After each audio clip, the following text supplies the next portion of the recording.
bakundwa, amahoro y'Imana abe muri mwe. Tubifurije kugubwa neza aho muri hose kandi no kugira ibyishimo bitangwa n'Imana no kuzagira iherezo ryiza. Twishimiye kongera kubana namwe muri iki kiganiro. Tugiye kuganira ku ijambo rivuga ngo ikintu kimwe muri byinshi kizajya kigufasha kudacogora mu rugendo rwawe. Amen.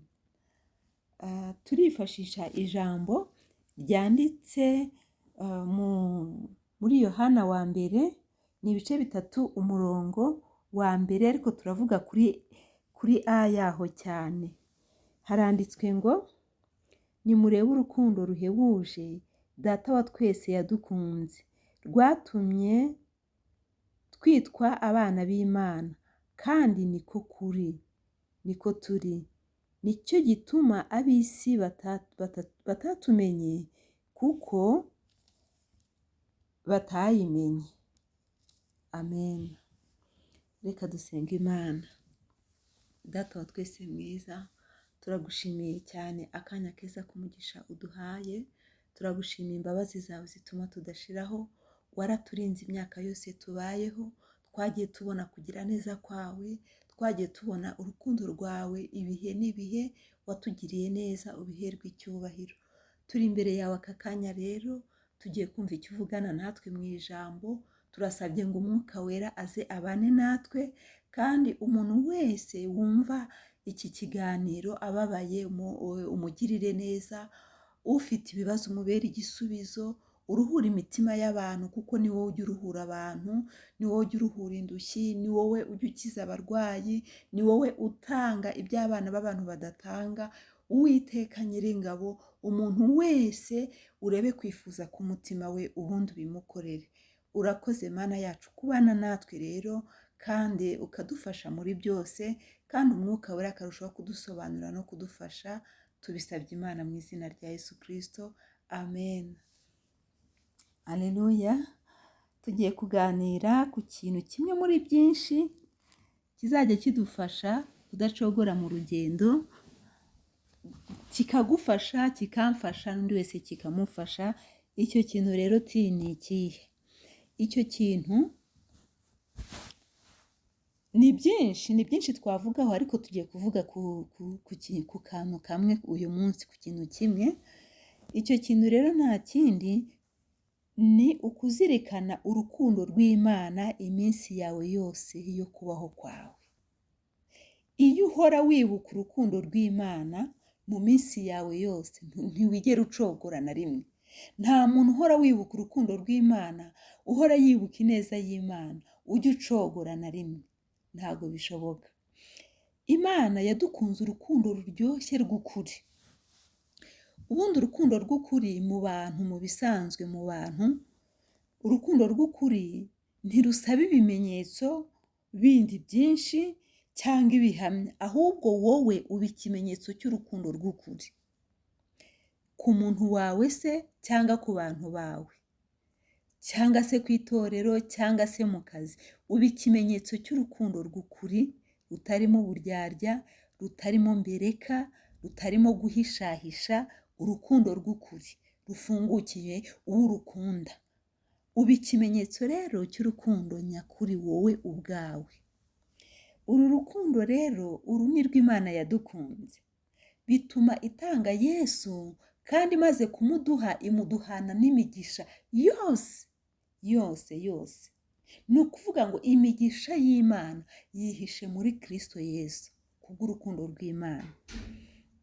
Imana imaze kutugirira neza iduhaye Yesu, kubw'urukundo rwayo yakinguye imiryango myinshi, aho umuntu atageraga abasha kuhagera. Kera iyo dusomye mu isezerano rishya, hari aho ababyeyi, abamama, igitsina gore batageraga, ariko mu rukundo rw'Imana rwinshi, Yesu amaze kuza mu isi, twese Imana iduhindurana bazima na Kristo, iduhindura abo kwizerwa, iduhindura ishyanga rikomeye, twese duhinduka ubwoko bukomeye. Imana itugirira neza kubw'urukundo rwayo, itarobanuye ku butoni, itarobanuye ngo uyu ni umudamu w'umugore, itarobanuye ngo uyu nguyu ni umugabo cyangwa ni umusore. Imana iduha ububasha bwo kuvugana nayo. Mu gihe kera ibyo bintu bitari byemewe, abatambyi babaga ari abagabo. Ntago rero wabaga wemerewe no kugera aho bari wowe utari umutambyi. Ariko Yesu yaraje ibyo bintu byose abikuraho kubw'urukundo rw'Imana, natwe ubu twigererayo, natwe turi abatambyi, natwe turabasha kuvuga nka gutya, abantu bakatwumva, kandi Imana ijya ibaha umugisha kudutega amatwi no kutwumva, kandi mukatugiraho umugisha natwe tukabagiriraho umugisha. Imana y'amahoro rero ikomeze itugirire neza. Ikintu gituma umuntu acogora ni ukwibagirwa urukundo rw'Imana. Iyo wibagiwe urukundo rw'Imana nawe uriyanga, uba wumva ugera mu bibazo ukumva ko Imana yakuretse, ukumva ko wagowe uri indushyi y'aho ngaho. Ariko mu byishimo byacu no mu byago byacu byose biva mu rukundo rw'Imana.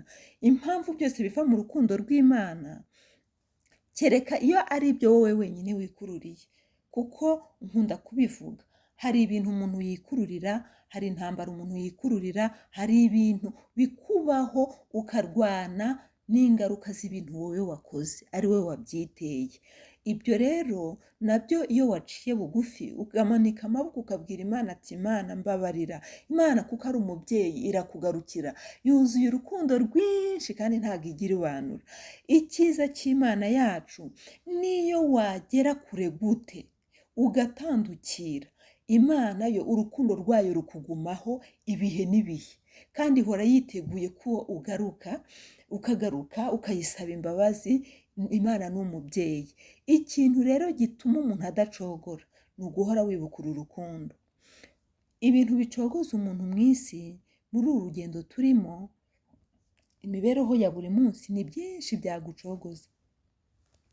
Ushobora kugira abana bagatuma ucogora, ushobora kugira umugore agatuma ucogora, ushobora kugira umugabo agatuma ucogora, imibereho yawe igatuma ucogora, umuryango wawe ugatuma ucogora, mu rusengero aho usengera bagatuma ucogora, abaririmbyi muririmbana bagatuma ucogora, abakozi mukorana yewe bagatuma ucogora, hirya no hino mu nshuti zikagucogoza. Ibiducogoza ni byinshi, ntitwabirondora, buri wese aba abizi. Ariko ikintu kidukomeza kugira ngo tudacogora, tukongera ugasa nk'aho uzutse, ni ukwibuka urukundo rw'Imana, ukavuga ati si ubundi mbere ya byose aho menyana n'aba bantu, Imana si yari indinze, Imana ntiyari iri kumwe nanjye. Rero iciye ukibutse urongera ukavuga ati ariko se mbere y'uko mbona aka kazi nshogoreyeho, Imana siyo yakampaye, Imana siyo yabyemeye. Ubwo Imana ariyo yabyemeye rero, Mana numfashe, nunyambike imbaraga. Niba ari ibyo kurwana, Imana ikakurwanirira. Niba hari ibyo gukemura wowe, Imana ikabigukemurira, ukarwana intambara nziza, ubundi ukabana n'Imana. Haleluya! Urukundo rw'Imana rujya rutuma umuntu anezerwa kandi ari mu bibazo.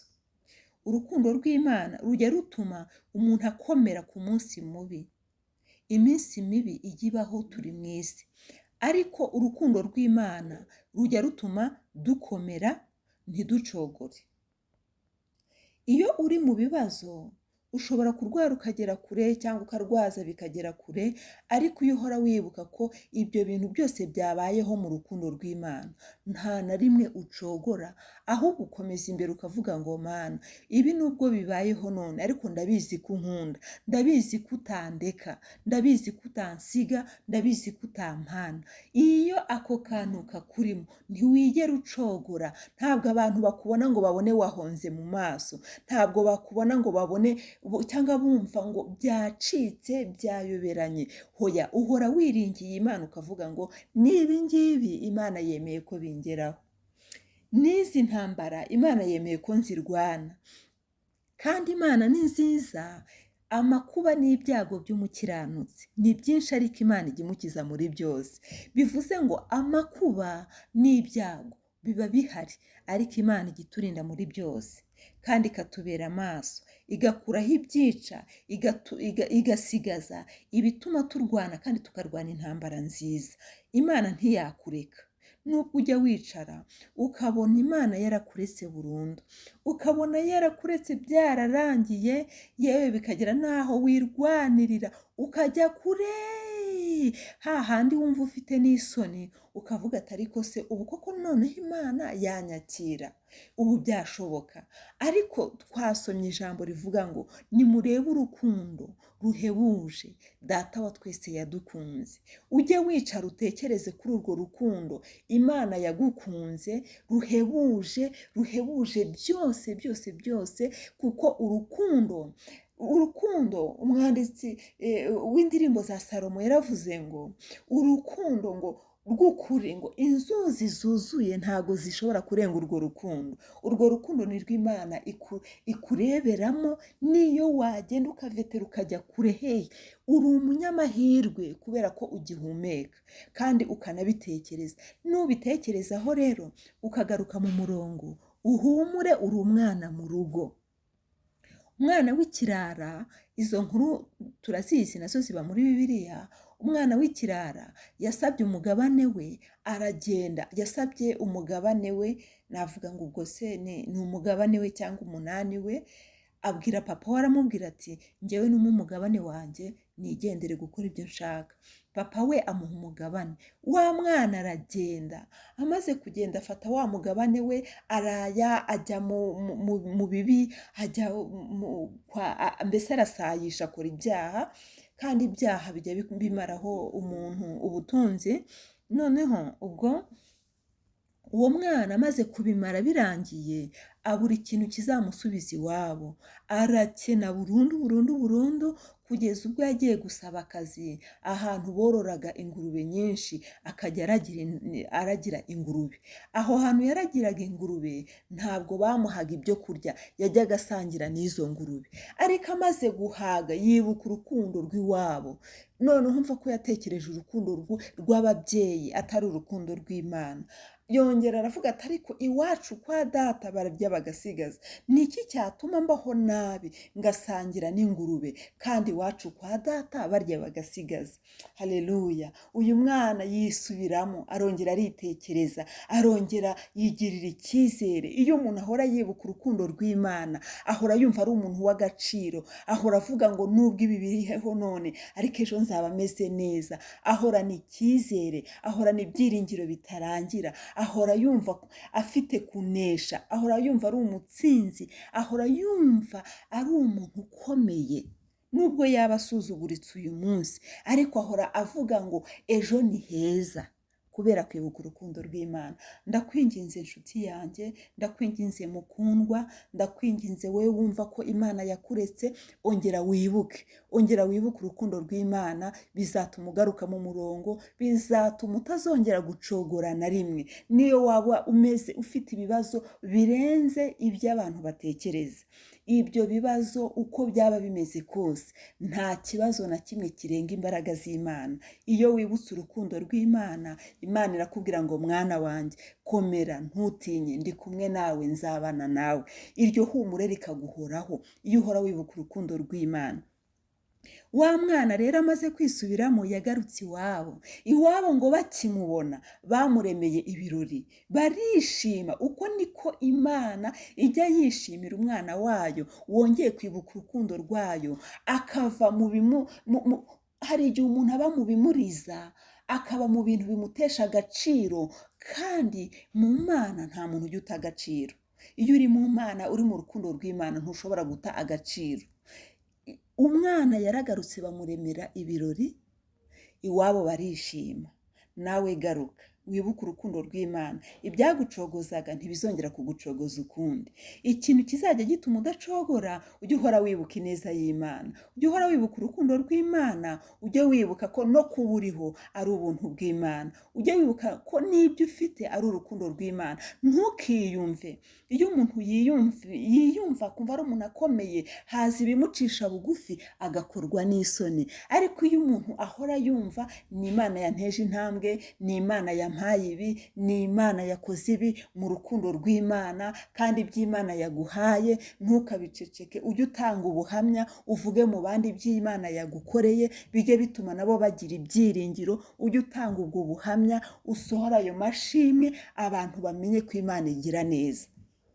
Haleluya!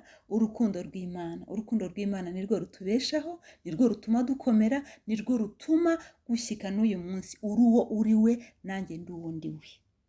Imana y'amahoro rero ibigufashemo nanjye bimfashemo, duhore twibuka urukundo rwayo, kuko urukundo rw'Imana ruraryoshye, nta kintu warunganya, ni urukundo rw'ukuri, ni urukundo rutavangiye, ni urukundo rutarobanura ku butoni, ni urukundo rutagira umuntu rusubizayo na rimwe. Ushobora kujya ahantu mu rusengero wambaye nabi bakagusubizaho cyangwa bakakwicaza inyuma, ariko ku Mana siko bimeze, nta muntu Imana igisubiza inyuma. Uko wasa kose, garuka mu rukundo rw'Imana, ntabwo uzongera gucogora ukundi.